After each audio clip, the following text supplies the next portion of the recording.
Hello everyone, welcome back to my channel. It's time to study. Everyone, today we are going to start with working capital. Working capital क्या होता है और वो business के लिए क्यों ज़रूरी है? जो capital day to day working of business के लिए ज़रूरी है उसको वर्किंग कैपिटल बोलते हैं। ऐसा कैपिटल जो day to day activities of business में डील करता है, जैसे cash, debtors, bills receivable, stock, ये सब करंट असेट्स होते हैं। तो वर्किंग कैपिटल होता क्या है? According to JS Mill, the sum of current assets is called working capital. So current assets की जो टोटल होती है उसे वर्किंग कैपिटल बोलते हैं। Working capital is also known as circulating capital. So अगर हमारे लिए business entrepreneur is a businessman, so उसको कैपिटल रिक्वायरमेंट में दोनों स्टडी करनी पड़ती है, वेदर उसका लार्ज स्केल बिजनेस है, वेदर उसका स्मॉल स्केल बिजनेस है। So depending upon the nature of the business the capital is decided, but working capital is also essential for running the business efficiently because उसमें current assets include होते हैं and current asset is highly liquid assets. So every business activities require good amount of working capital. So working capital is require for, working capital क्यों require है? For purchase of raw materials, for payment of wages, for payment of rent and other expenses. वो 3 condition के लिए working capital business में होना बहुत ज़रूरी है, बिकॉज हमें ये जो है purchase of raw material, wages and rent हमें ऑन द स्पॉट करना पड़ता है, या फिर उसके लिए क्रेडिट पीरियड होता है। वो क्रेडिट पीरियड ज़्यादा बड़ा नहीं होता है, इसलिए हमें वर्किंग कैपिटल की ज़रूरत है। तो वर्किंग कैपिटल किस फॉर्म में होता है? Cash, debtors, raw materials, stock, finish goods and bills receivable. So what are the factors which determine the working capital? So first factor, nature or character of business. So these all are the factors which we have to study each individual point wise. पहला, nature or character of business. Second, size of business. Third, it depends upon production policy. Fourth, manufacturing process. Fifth, seasonal variations. Sixth, working capital cycle. Seven, rate of stock turnover. 8, credit policy. 9, business cycle. 10, rate of growth of business. 11, earning capacity and dividend policy. 12, price level changes. And finally other factor. So now we will study in detail each individual point. First factor of working capital is nature or character of business. Business का nature, whether it is a public making or whether it is a private oriented, whether it is manufacturing or whether it is a trading. अगर public undertaking होगा तो उसको ज़्यादा working capital की ज़रूरत नहीं है, बिकॉज उनके बिजनेस लार्ज टर्नओवर होता है, तो उनको बिजनेस में किसकी ज़रूरत होती है? ज़्यादा वर्किंग की ज़रूरत नहीं, because the business is large, so it require more fix capital. Trading business and finance business होता है, उसको इन्वेस्टमेंट फिक्स कैपिटल लेस होता है और उनकी किसकी ज़्यादा ज़रूरत होती है? ट्रेडिंग बिजनेस को वर्किंग कैपिटल की ज़रूरत होती है।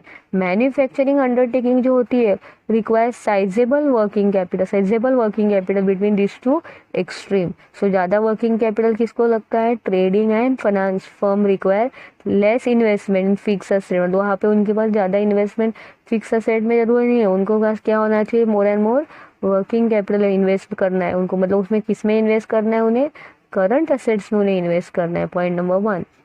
Next is size of business, scale of operation. Size of business. Business की size depending upon the business, small scale, medium scale or large scale. Working capital is directly related with business. If it is a large scale business, size large होगी, so they are require more working capital. Small scale will get size larger, will be requirement of working capital. Greater the size, larger will be the working capital.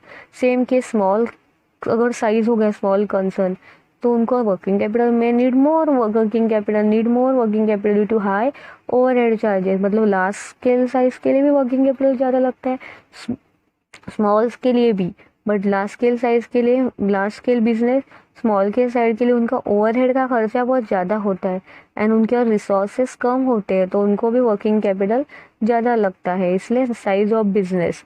Third point, production policy. Production पे depend है, production कैसा है अपना, fast है या slow है, अगर peak season है या स्लैक सीजन है। And production will be curtailed during slack season, production कम होता है स्लैक सीजन में, और अगर टॉप पीक सीजन में प्रोडक्शन इंक्रीज होता है। सो ये पॉलिसी को देख के हमें स्टडी करना है कि वर्किंग कैपिटल रिक्वायर है कि नहीं। So if the policy is to keep production steady by accumulating inventory, it will require higher working capital. अगर हमें प्रोडक्शन को स्टीडी रखना है तो हमारे लिए ज़्यादा से ज़्यादा क्या होना चाहिए, हायर वर्किंग कैपिटल ज़्यादा होना चाहिए हमारे पास। Fourth point, manufacturing process. हमारी जो प्रोसेस है बिजनेस की, जो साइकिल है वो कैसी है। Manufacturing business require what, working capital increase in direct proportion to the length of manufacturing. Manufacturing process बहुत लेंदी होते हैं ना, प्रोसेसिंग, रिफाइनिंग, फिनिशिंग, ऐसी उसकी साइकिल होती है। But raw material other suppliers have to be carried for long period of time, इसलिए working capital is require more in that condition. Manufacturing business, the requirement of working capital increase in direct proportion to length पे depend है उनका working capital. Next is seasonal variation. In certain industries, raw materials is not available throughout the years. कोई industries होती है जिनको raw material available नहीं है पूरे साल के लिए, तो उनको रॉ मटेरियल क्रेडिट पे लाना पड़ता है। So huge money is to be paid, so huge amount is block in a form of material, उधारी पे वो लाते हैं, तो उसको पेमेंट करने के लिए उनके पास क्या होना चाहिए, more and more working capital होना चाहिए। फिर वर्किंग कैपिटल की साइकिल होती है। वर्किंग कैपिटल साइकिल स्टार्ट्स होती है परचेसिंग से, परचेस ऑफ रॉ मटेरियल, और एंड्स होती है फाइनली फिनिश प्रोडक्ट पे। Speed with the working capital complete with one cycle determines the require of working capital. Longer the period of cycle, larger will be the working capital. जितना बड़ी cycle होगी उतना बड़ा working capital लगेगा। You can check the diagram. So देखो आपका ये ऐसा स्ट्रक्चर होता है। रॉ मटेरियल्स पहले हम लोग लाते हैं, फिर WIP वर्क्स प्रोसेस होता है, फिर एक प्रोडक्ट बनता है, वो हम लोग डेटर्स को सेल करते हैं और डेटर्स फिर हमें पैसा देता है। तो ये है working capital operating cycle of manufacturing concern. फिर next policy credit policy. Credit policy किस पे डिपेंड है, on debtors and creditor. Debtors are the customers and creditors are called as what, supplier. Creditors sell करते हैं और debtors purchase करते हैं। Purchase on credit, sales.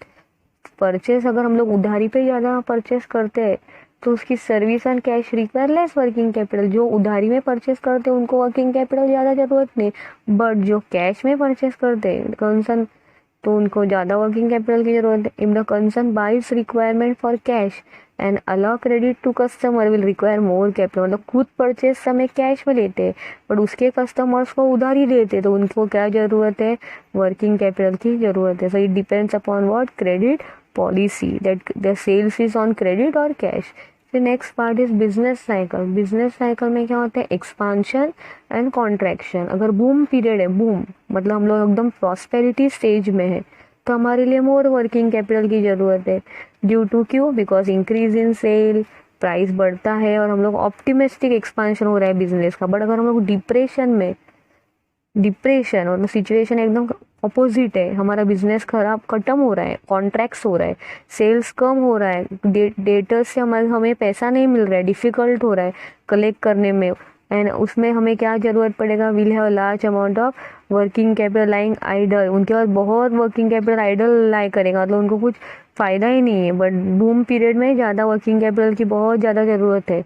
Next, rate of growth. Working capital requirement increases with the growth and expansion.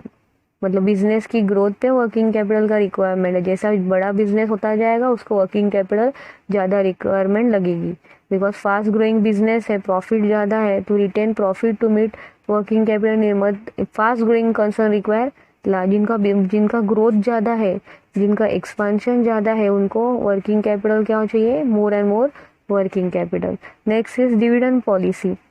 अगर कोई company होती है वो डिविडेंड देती है तो डिविडेंड पे डिपेंड है कि कंजर्वेटिव डिविडेंड पॉलिसी है या लिबरल डिविडेंड पॉलिसी है। अगर कंजर्वेटिव डिविडेंड पॉलिसी होगी तो उनको वर्किंग कैपिटल ज़्यादा ज़रूरत नहीं है, बट अगर लिबरल डिविडेंड पॉलिसी होगी तो कंपनी को वर्किंग कैपिटल की ज़रूरत है। अगर कोई company large part of profit does not पे सो हाई रेट ऑफ डिविडेंड, उनको अगर लेस वर्किंग कैपिटल लगेगा। अगर कोई कंपनी ज़्यादा पैसा डिविडेंड में नहीं देती है तो उनको लेस वर्किंग कैपिटल लगेगा, बट अगर कोई कंपनी बहुत ज़्यादा पैसा डिविडेंड में देती है तो उनको high amount of working capital लगेगा। फिर है प्राइस लेवल चेंजेस, प्राइस पे डिपेंड है। प्राइस राइज होता है, डिफरेंट फर्म्स जो होते हैं उनकी प्राइस बढ़ती होती है, कम होती है, because price always fluctuate. Some firms में अभी अफेक्टेड, सम में not affected, some firms effect on price, उनका प्राइस के साथ कनेक्शन है, उसका बिजनेस में इफेक्ट होता है। तो उस केस में अगर प्राइस बढ़ती है तो उस केस में firm is required to maintain large amount of working capital, so as more amount of current assets. क्या मेंटेन करना पड़ता है? अगर प्राइस बढ़ेगी तो फर्म को ज़्यादा से ज़्यादा करंट असेट्स। और अदर फैक्टर्स देखा तो ऑपरेटिंग इफिशिएंसी आता है, इंपोर्ट पॉलिसी कवर होता है, असेट स्ट्रक्चर कवर होता है, and banking facility. So all this points cover the factors affecting working capital. अगर आपको मेरा वीडियो अच्छा लगे तो ज़रूर नोटिफिकेशन आ जाएगा आपके पास, इसलिए सब्सक्राइब कीजिए मेरा वीडियो और उस बेल आइकॉन को प्रेस कीजिए ताकि आपके पास नोटिफिकेशन आ जाएगा जब मैं नेक्स्ट वीडियो अपलोड करूँगी। Till that time, work hard. Thank you.